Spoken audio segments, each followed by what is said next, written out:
I stared in disbelief at the security footage playing on my laptop screen. There she was again, Corinne Mitchell, HOA board president, self-proclaimed defender of neighborhood values, stealing eggs from my chicken coop at 5:43 a.m. Her manicured hands moved with practiced efficiency, emptying my nest boxes while I slept just yards away. This was not some wild animal or neighborhood kid. This was a respected community leader committing theft on my property nearly every morning for months. The same woman who had handed me 3 separate violation notices for my unauthorized agricultural activities was quietly profiting from those very same activities. The same woman who lectured me about neighborhood standards at every HOA meeting was trespassing before sunrise. I watched as she carefully placed my eggs in her designer basket, checking her watch before slipping back through the gap in the fence she had likely created herself. My hands trembled with anger as I paused the video. 6 months of missing eggs. 6 months of gaslighting when I mentioned my concerns. 6 months of threatening me with fines while stealing from me. I closed my laptop and looked out at my chicken coop in the distance. Corinne had no idea what was arriving tomorrow morning, and it definitely was not going to lay eggs for her to steal. I had dreamed of this move for years, trading our cramped suburban existence for something resembling country living. When Sarah and I found the property in Oak Ridge Estates, it seemed perfect. 2 acres of land, mature trees, and just enough distance between neighbors to feel like we had space to breathe. The development was advertised as rural luxury living with urban conveniences. The realtor mentioned there was an HOA, but assured us it was hands-off and mainly focused on maintaining property values. We closed on the house in early spring. The previous owners had left behind a small shed that I immediately envisioned converting into a chicken coop. I had researched raising chickens extensively. The fresh eggs, natural pest control, and the simple pleasure of animal husbandry all appealed to me deeply. Sarah thought I was going through a homesteading phase but supported my enthusiasm. I spent weekends reinforcing the shed, building nesting boxes, and installing proper ventilation. By late April, the coop was finished, painted a cheerful red that matched our main house. The day I brought home 6 Rhode Island red pullets was one of the happiest of my new rural life. They were healthy, docile birds, each one with distinct personality quirks that I quickly came to recognize. I named them after pioneering women: Amelia, Eleanor, Rosa, Marie, Susan, and Harriet. I know some people think naming chickens is sentimental, but these ladies were going to be part of our household for years to come. About a week after the chickens arrived, I received my first HOA welcome, a crisp white envelope containing the Oak Ridge Estates Homeowner Association Handbook, all 47 pages of it. I flipped through it casually at first, then with increasing concern. The rules were far more extensive than the realtor had indicated. There were regulations about everything from mailbox styles to the acceptable height of garden plants. I scanned anxiously for anything about livestock or poultry. Section 12, paragraph 4 stated that agricultural activities must be approved by the board, but did not explicitly prohibit chickens. I decided I would address it at the next HOA meeting rather than draw unnecessary attention. The chickens were quiet. The coop was attractive and clean. Surely reasonable people would understand. I attended my first HOA meeting the following Tuesday evening at the community center. That was when I met Corinne Mitchell. She sat at the center of the board table, her platinum blonde bob cut with geometric precision, her posture militarily erect. She ran the meeting with the stern efficiency of a drill sergeant, cutting off questions she deemed irrelevant and referring constantly to bylaws and regulations. When the meeting opened for new business, I raised my hand and introduced myself as a new resident. I explained about my chicken coop and hens, emphasizing their cleanliness and quiet nature. Before I could finish, Karen interrupted. "Livestock requires board approval, which you did not obtain," she said, her voice carrying across the room. "You will need to submit a formal request with specifications, and the board will review it at next month's meeting. Until then, the chickens are technically a violation." I tried to explain that the hens were not commercial livestock, but backyard pets that provided eggs for personal consumption. Karen smiled thinly and repeated that I needed to submit a formal request. I left the meeting frustrated but determined to follow proper channels. 2 weeks later, I noticed something odd. My chickens had begun laying regularly, averaging 5 eggs daily among the 6 of them. Why? When I collected eggs in the evening, I often found only 2 or 3. At first, I suspected the hens might be eating their own eggs, a bad habit chickens sometimes develop. I watched for shell fragments but found none. I wondered if a snake or raccoon had discovered my coop, though I had built it specifically to prevent predator access. The mystery deepened when I installed a small wildlife camera near the coop entrance.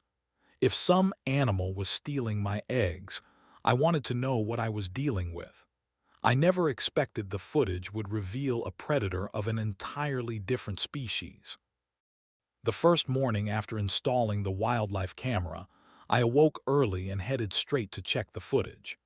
I expected to see a raccoon or perhaps a neighborhood dog sniffing around the coop.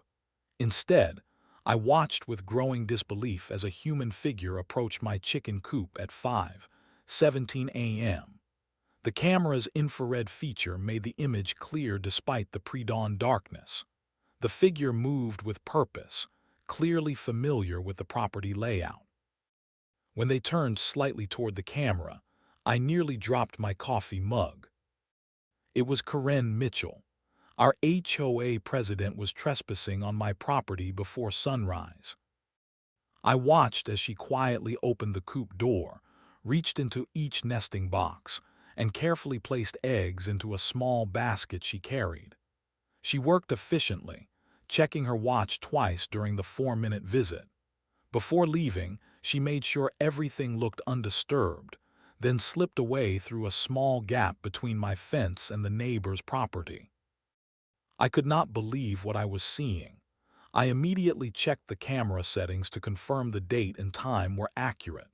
They were. I reviewed the footage again, this time taking screenshots of the clearest frames showing Karen with my eggs. Then I began checking the previous day's recordings. The camera had captured 3 days of activity, and Karen appeared on each morning at similar pre-dawn hours. My initial shock quickly transformed into methodical documentation. I created a spreadsheet tracking the dates, times, and estimated number of eggs taken based on what I knew my hens produced versus what remained when I collected. I calculated that Karen had taken approximately 15 to 20 eggs in just the 3 days I had video evidence, eggs worth at least $15 at farm stand prices. But this was about far more than the monetary value. This was trespassing and theft from someone she knew personally, someone she had reprimanded about those very chickens at an official HOA meeting. The hypocrisy was staggering. Over the next 2 weeks, I expanded my surveillance. I installed a second, higher quality camera that captured clear color footage during daylight hours. I adjusted my own schedule to collect eggs twice daily to establish precisely how many eggs disappeared during Karen's morning visits. The evidence was undeniable. Karen Mitchell visited my property nearly every morning between 5:00 a.m. and 6:00 a.m. and took between 3 and 5 eggs each time. After gathering 2 full weeks of documentation, I decided it was time for a direct confrontation. I waited until I saw Karen retrieving her mail one evening. I approached with a neutral expression, determined to remain calm despite my simmering anger. "Good evening, Corinne," I said as I stopped at the edge of her driveway. "Do you have a moment to discuss something important?" She looked up from her mail with a practiced smile that did not reach her eyes. "Of course. Is this about your livestock application? The board has not reviewed it yet." "No, this is about trespassing and theft," I said, maintaining steady eye contact. "I have video evidence of you entering my property and taking eggs from my chicken coop nearly every morning for the past 2 weeks, possibly longer." The change in her expression was subtle but unmistakable, a momentary widening of the eyes, a slight tension around her mouth. She recovered quickly. "That is absolutely preposterous," she said, her voice sharp. "I would never trespass on anyone's property. Besides, those chickens are not even approved by the HOA. They should not be there in the first place." "Whether the chickens are approved or not has nothing to do with taking property that is not yours," I replied. "I have clear video footage from multiple angles showing you entering my coop and removing eggs. I can show it to you if you would like." Corinne straightened her spine and adjusted her designer handbag on her shoulder. "I do not have time for this nonsense. Those chickens are in violation of HOA regulations. You received the handbook when you moved in. Section 12 clearly states, Section 12 states agricultural activities must be approved by the board," I interrupted. "It does not prohibit chickens and my application is pending. Meanwhile, you are committing theft and trespassing, which are actual criminal offenses, not HOA violations." Her expression hard. "And be very careful with your accusations. I have been president of this HOA for 7 years. The board trusts my judgment implicitly." She lowered her voice. "If you pursue this ridiculous claim, I can make your time in Oak Ridge very difficult. Those chickens could be just the beginning of the violations we find on your property." As Corinne turned to walk back to her house, she called over her shoulder, "Expect a formal notice about your unapproved chicken coop by the end of the week. The fines begin at $250 per day of noncompliance." I stood in her driveway, stunned by the blatant threat. This was no longer about eggs.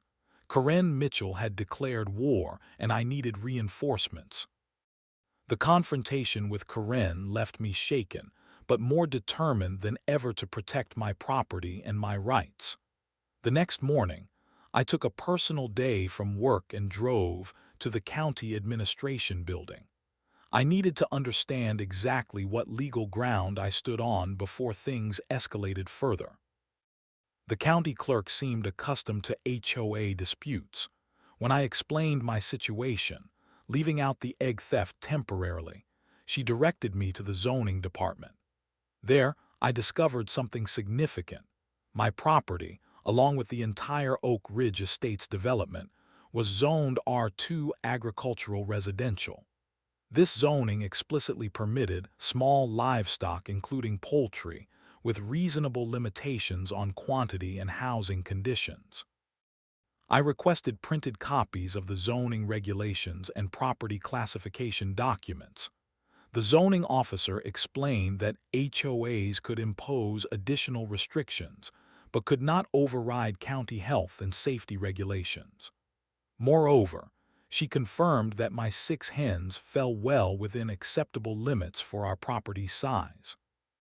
Armed with this information, I returned home and conducted a thorough review of the Oak Ridge Estates HOA covenant documents. I spent hours going through every page, highlighting relevant sections and making detailed notes.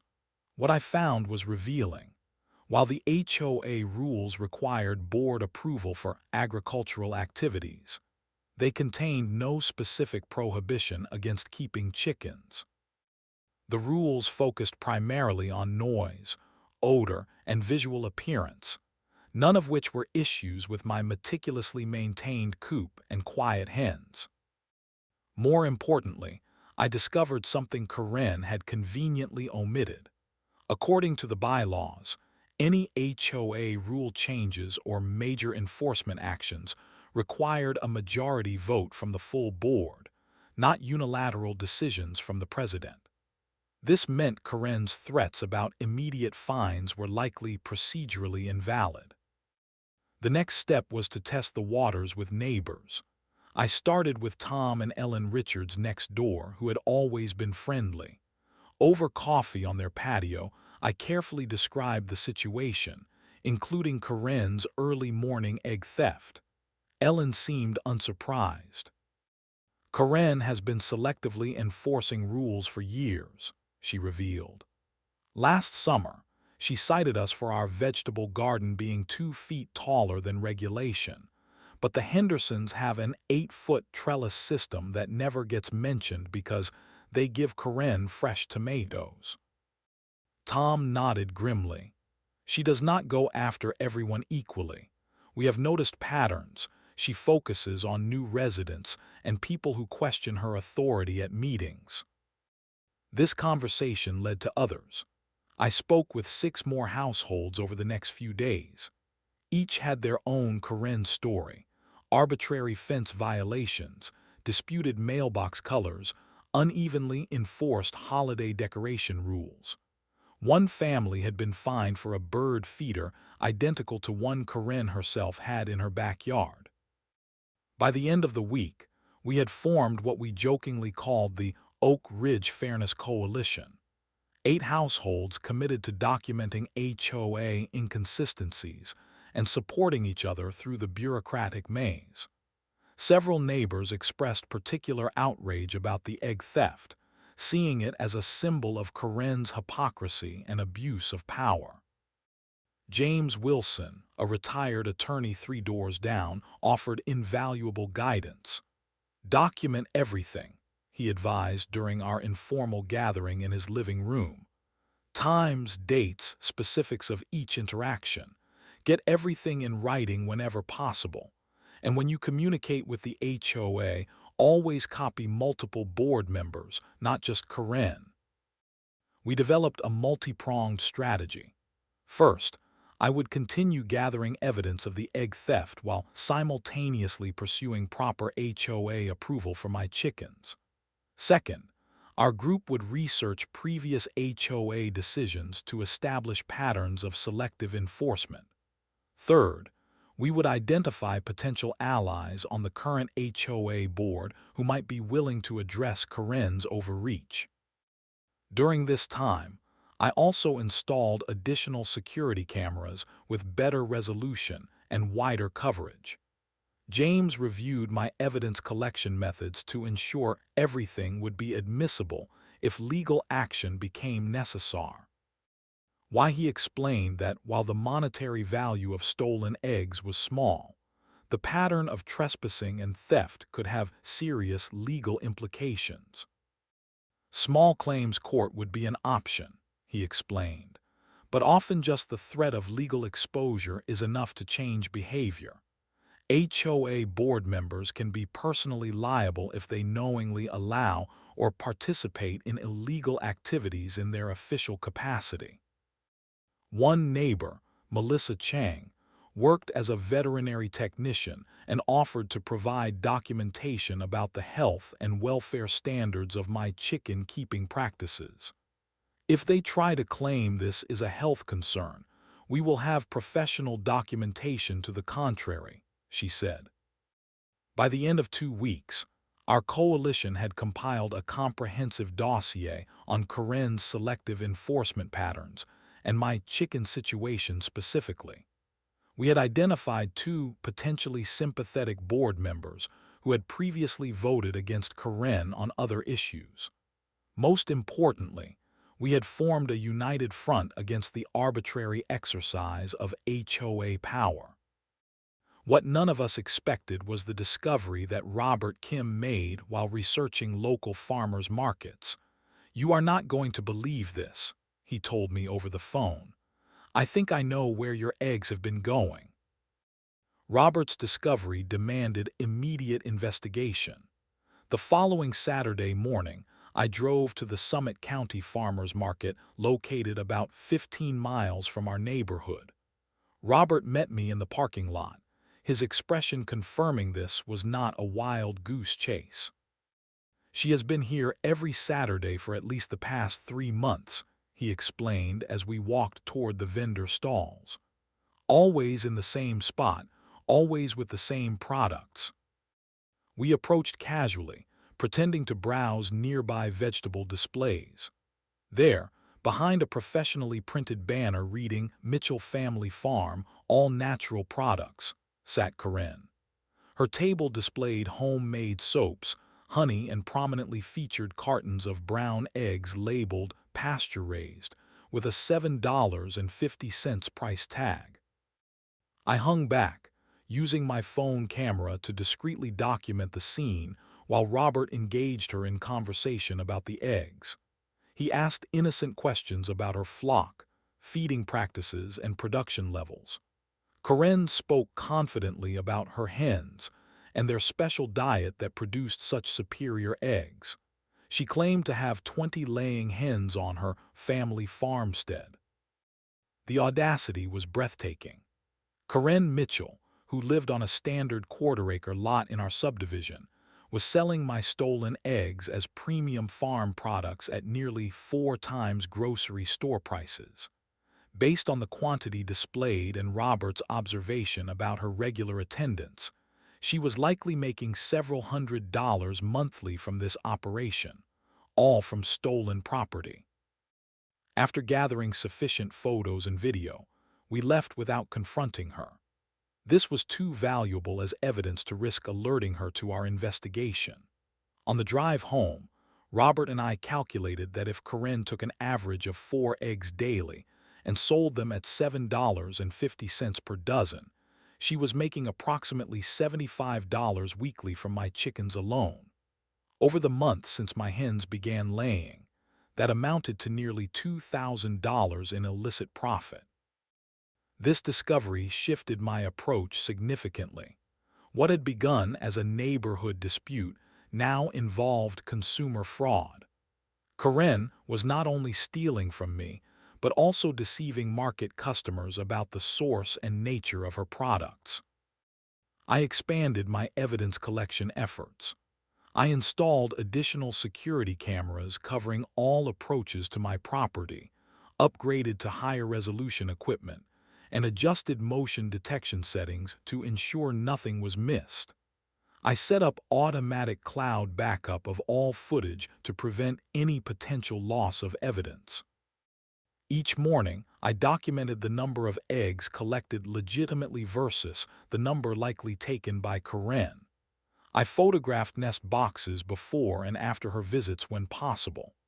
I maintained meticulous records in a dedicated notebook as James had advised, noting weather conditions, precise times, and any relevant observations.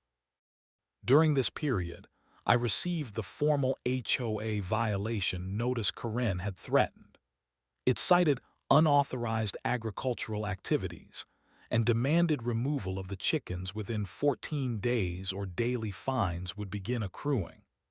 The notice was signed by Corinne as board president, but notably lacked the countersignature from the board secretary that our HOA bylaws required for enforcement actions.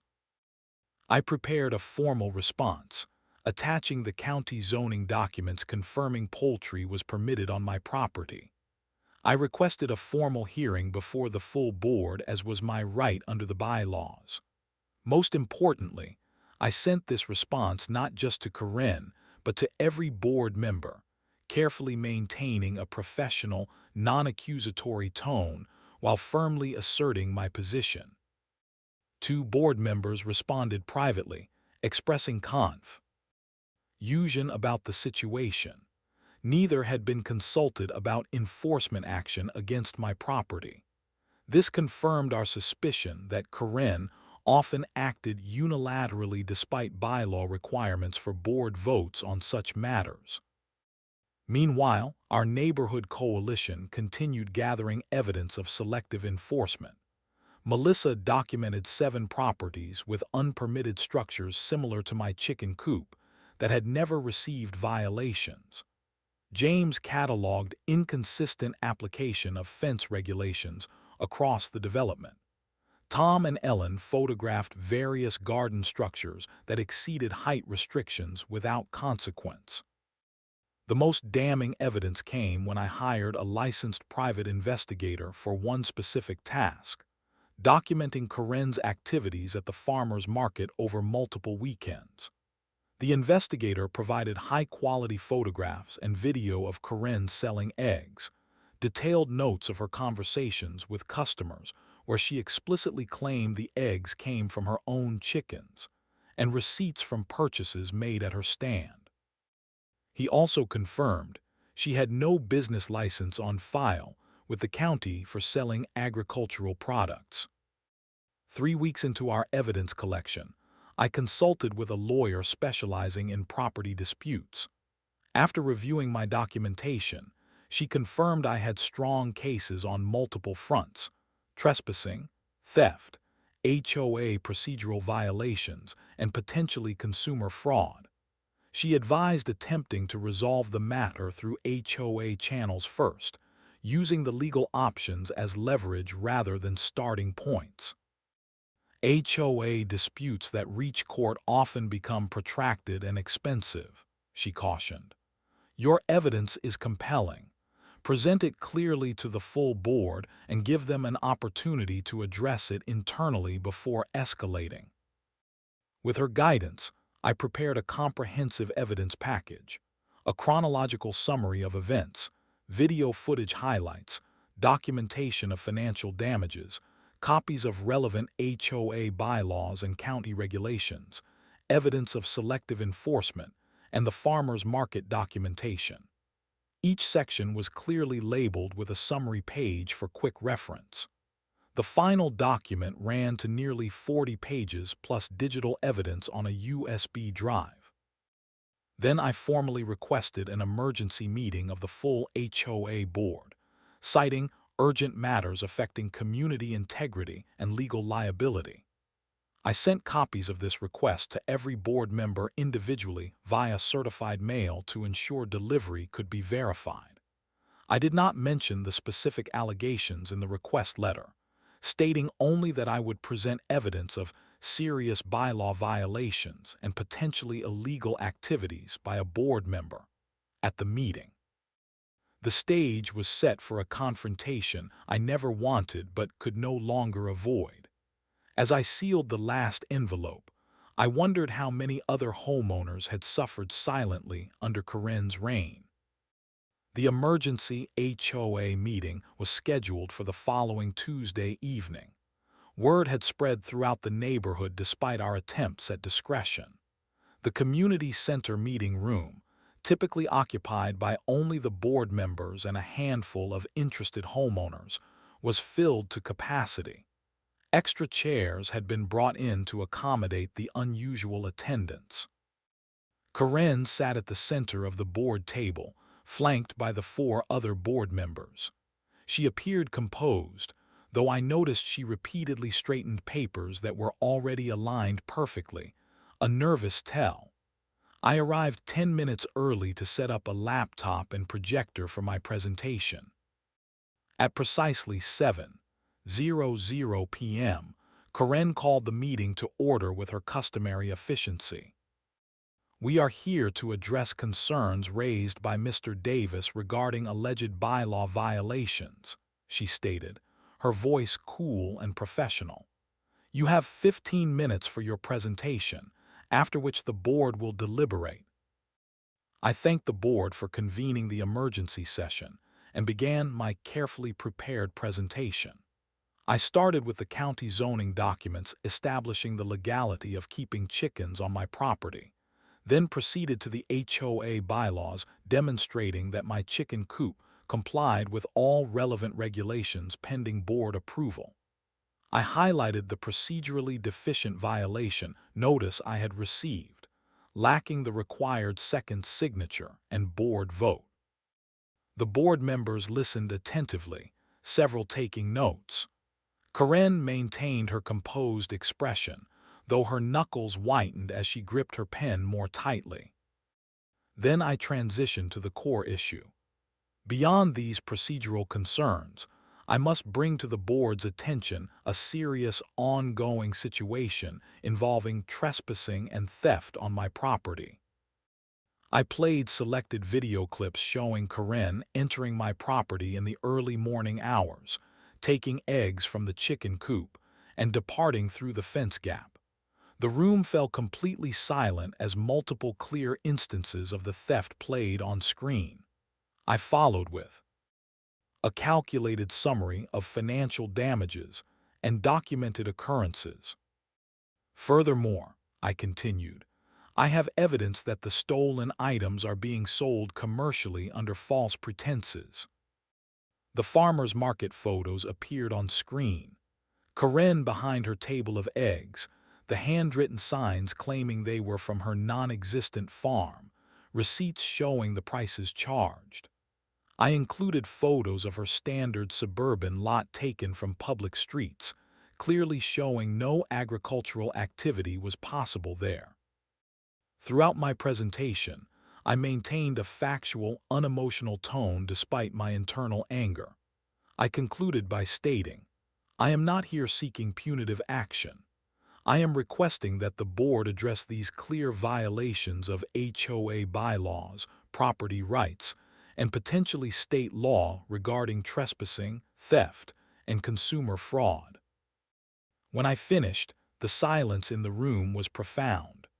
Board member David Thompson, a retired school principal, removed his glasses and rubbed his eyes before speaking first.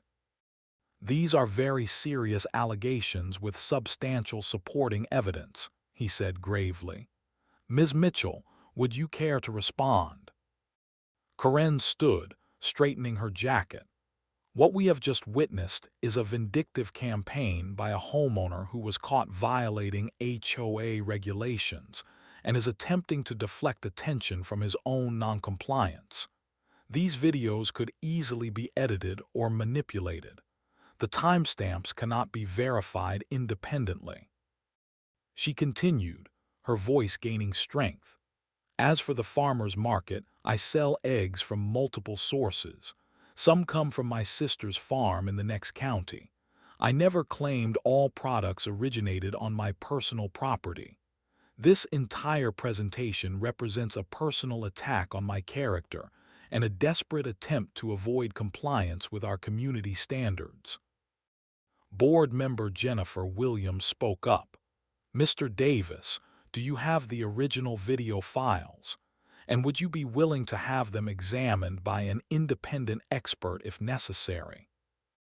Absolutely, I replied. All original files are preserved with unbroken chain of custody. I welcome any legitimate verification process. As the discussion continued, I noticed something concerning. Two board members, Thompson and Williams, asked pointed questions and seemed troubled by the evidence. However, the other two members, Douglas and Ramirez, remained notably silent. When Karen suggested forming a special committee to investigate the matter further, effectively delaying any immediate action, Douglas and Ramirez quickly supported the motion. It became clear why during the subsequent vote. Douglas admitted that he regularly purchased eggs from Karen at the farmer's market. Ramirez revealed that Karen had helped resolve a major landscaping violation on his property the previous year without formal board action. Both had conflicts of interest that compromised their objectivity, yet neither recused themselves from voting. The final decision, a 3-month investigation by a special committee, during which no action would be taken regarding either my chickens or Karen's activities. Karen, Douglas, and Ramirez voted in favor.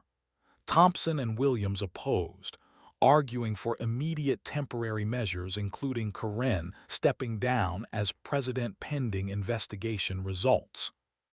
As the meeting adjourned, Corinne approached me with a smile that did not reach her eyes. "I look forward to the committee's findings," she said softly. "Meanwhile, that violation notice for your chickens remains active. The appeals process could take months, possibly years." I left the community center feeling defeated despite having presented irrefutable evidence. The system designed to protect homeowners had been corrupted by personal relationships and conflicts of interest. I needed a different approach, one that used the HOA's own rules as effectively as Corinne did. That night, I reviewed the HOA bylaws again, this time with a different perspective. Instead of focusing on defending my chickens, I looked for creative solutions within the existing rules. Section 12, which covered agricultural activities, specified restrictions on hens creating nuisance through excessive noise or odor. It detailed acceptable coop setbacks from property lines and visibility restrictions from streets. What it did not mention, not once in the entire 47 pages, was roosters. This omission was likely unintentional. Most municipal codes specifically prohibit roosters in residential areas due to their loud crowing. The HOA probably assumed county regulations would cover this obvious restriction, but our R2 agricultural residential zoning actually permitted roosters with certain limitations. The HOA had simply never updated their bylaws to address this oversight. I called James to confirm my interpretation of this loophole. "Technically correct," he agreed after reviewing the documents. "The bylaws restrict nuisance noise generally, but contain no specific prohibition against roosters. And since county zoning permits them, you would be operating within legal parameters. It would force them to either admit your chickens are compliant or create new rules that would require full board approval and community notification."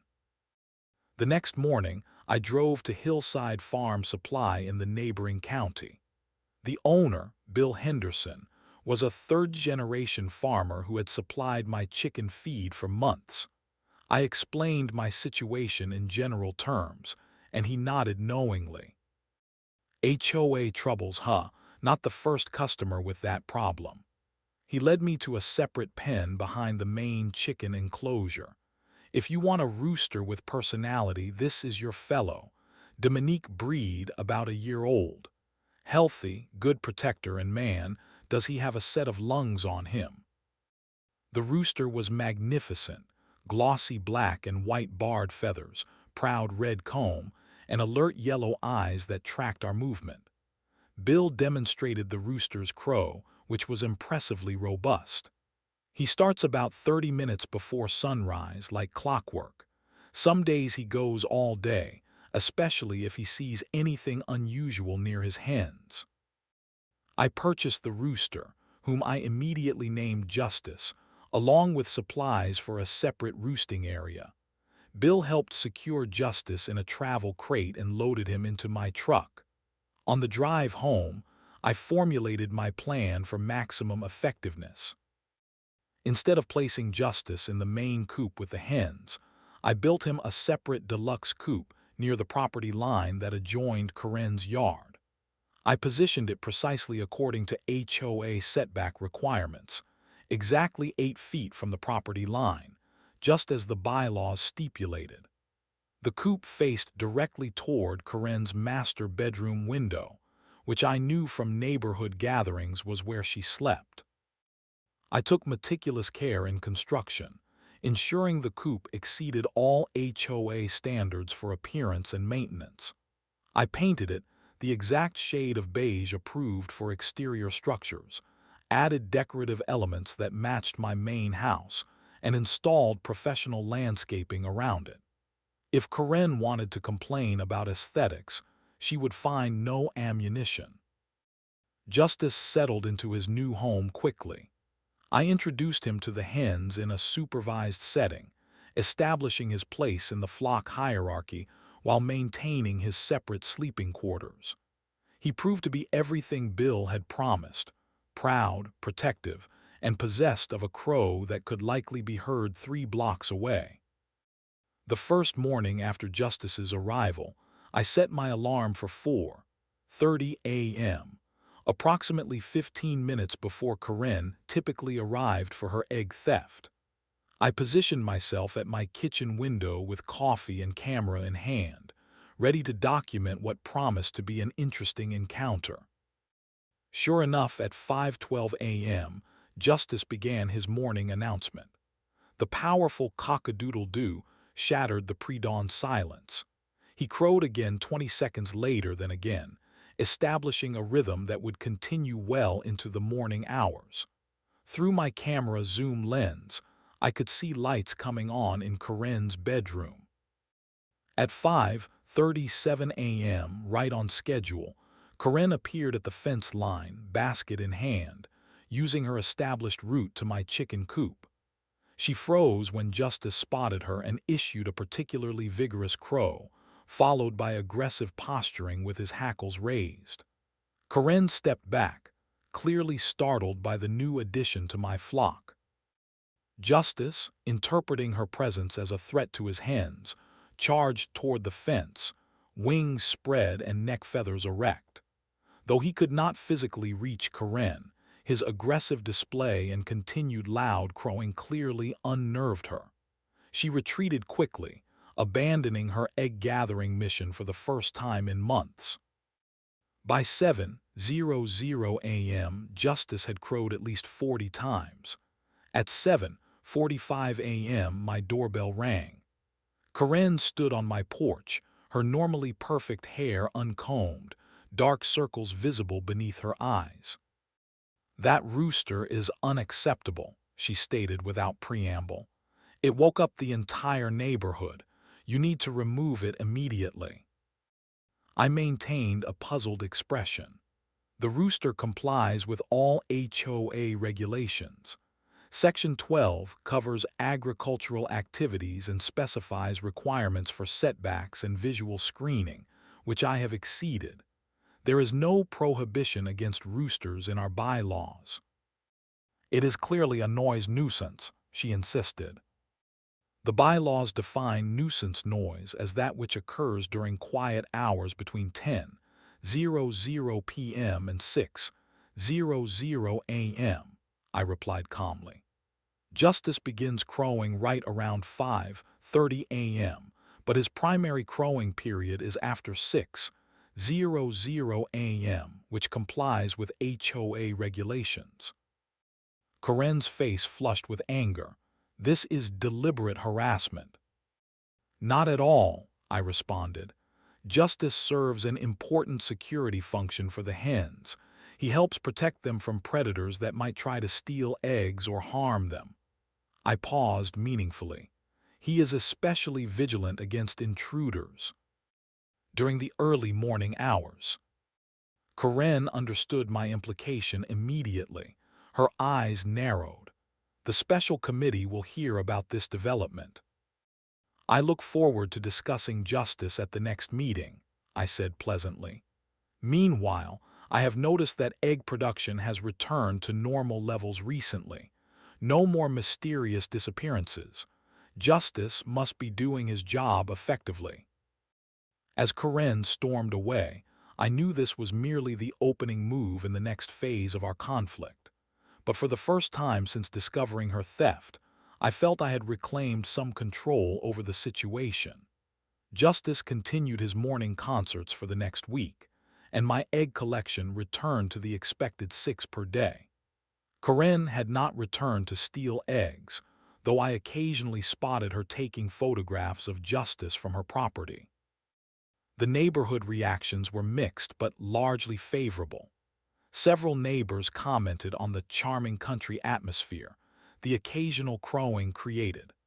Others admitted the morning alarm took adjustment but was not nearly as annoying as the leaf blowers and construction noise that frequently occurred during the day.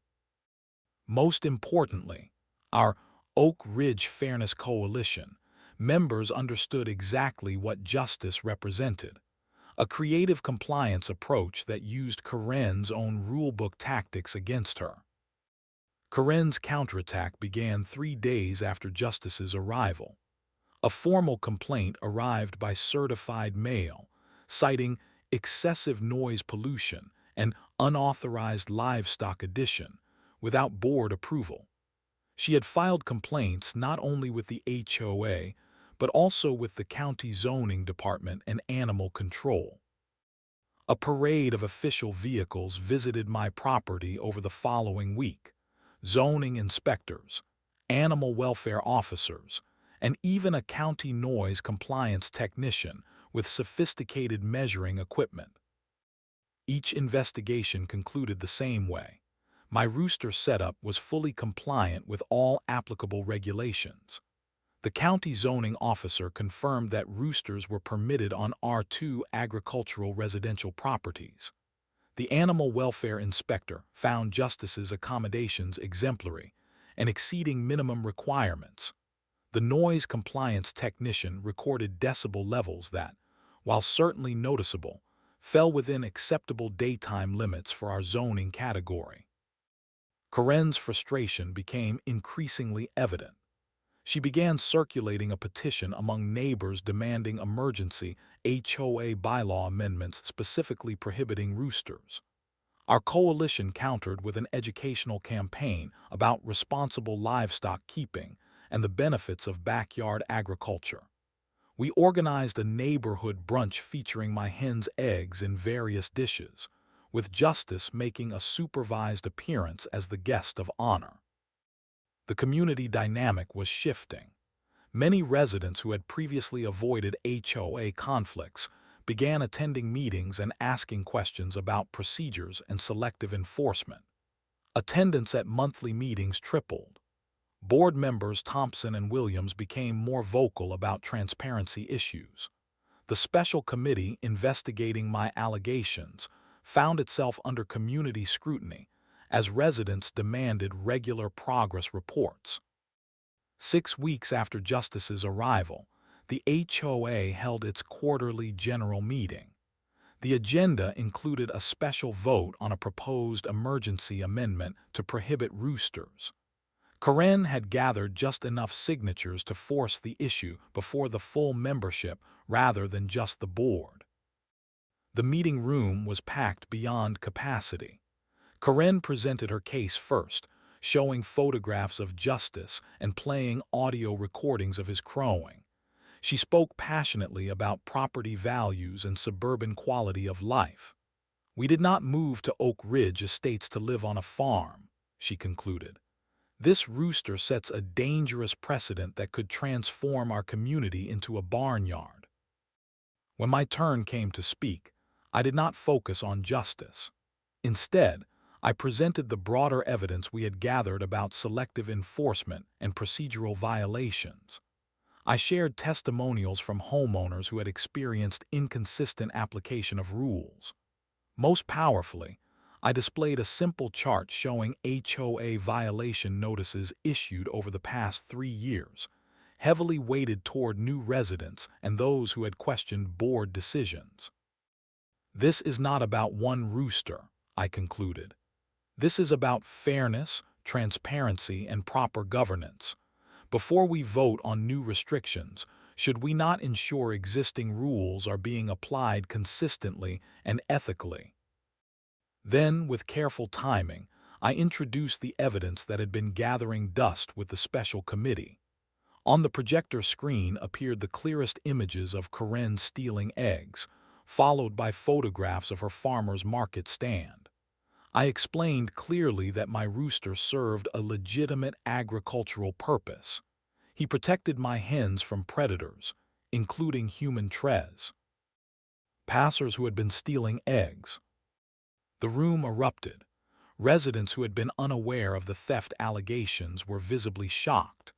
Karen attempted to call for order, but board member Thompson took control of the meeting. "These are serious allegations with supporting evidence. I move that we table the Rooster Amendment and instead address the conduct of board members immediately." Karen's supporters tried to redirect the conversation back to justice, but the community momentum had shifted decisively. A procedural vote was called, and by overwhelming majority, the Rooster Amendment was tabled indefinitely.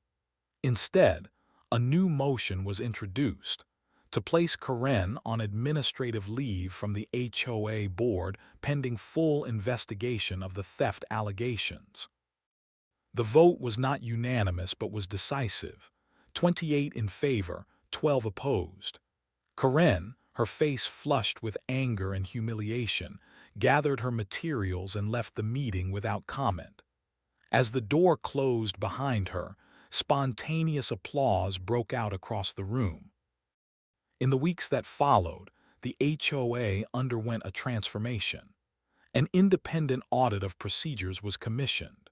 The board, now led temporarily by Thompson, established a transparency committee that included both board members and regular homeowners.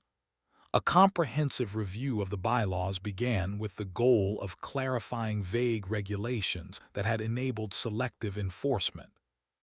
Karen listed her house for sale less than a month after the meeting.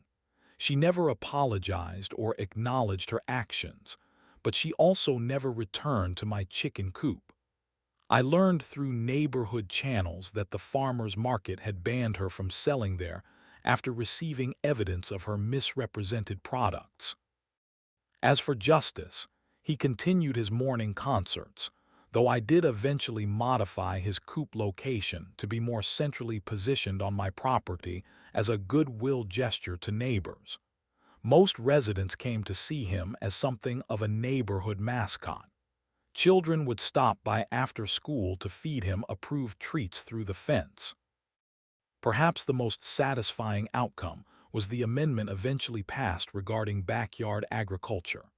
Rather than restricting such activities, the new bylaws created clear, reasonable guidelines that actually encouraged responsible small-scale food production. By the following spring, 3 other families had installed chicken coops based on my design. A community garden was established on unused HOA land that had previously been maintained as decorative but unproductive lawn. On the 1-year anniversary of Justice's arrival, we held a neighborhood potluck in my backyard. The tables were laden with dishes featuring ingredients from our collective gardens and coops. Thompson, now officially elected as HOA president, raised a toast to good neighbors, good food, and good governance. As I looked around at the transformed community, children chasing each other across yards no longer divided by suspicion, neighbors trading gardening tips and recipes, the former battleground now a place of connection, I realized that Justice had lived up to his name in ways I never anticipated. Sometimes justice comes not through confrontation alone, but through the community that forms in response to injustice. My 6 hens continue to produce eggs daily. Justice continues his morning announcements, and each egg I collect represents not just food but a small victory for fairness, transparency, and the right to pursue rural dreams even within the confines of suburban reality.